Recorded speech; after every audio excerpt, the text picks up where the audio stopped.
داستان ضحاک. بوس ابلیس. پادشاهی بود به نام مرداس، مردی نیک و بخشنده که از 4 پایان بیشمارش به نیازمندان کمک می کرد. پسری داشت ضحاک، سوار کاری توانا با 1000 اسب.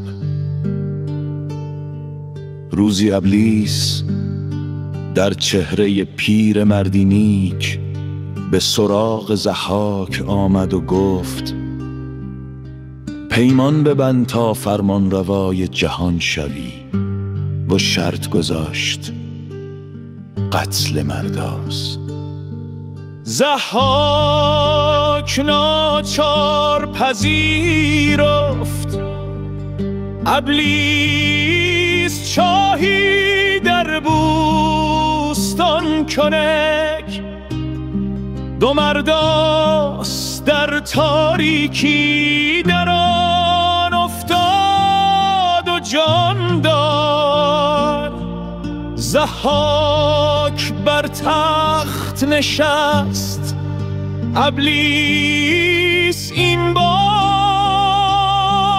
در صورت آشپزی جوان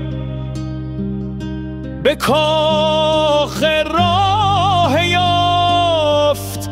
خورشای لذیذ پخت و ضحاک را فریفت. درخواستش تنها یک چیز بود: بوسه بر شانه های ضحاک. بوسه زد و ناپدید شد و از شانه های ضحاک 2 مار سیاه رویید. هیچ کس نتوانست نابودشان کند. ابلیس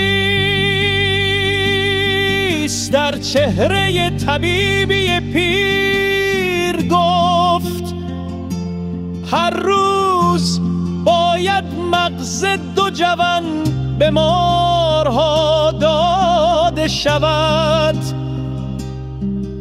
سالها گذشت. ضحاک پلیدتر و قدرتمندتر شد تا زمانی که ایرانیان یک دل شدند و برای پایان دادن به ستم به سوی سرزمین تازیان شتافتند.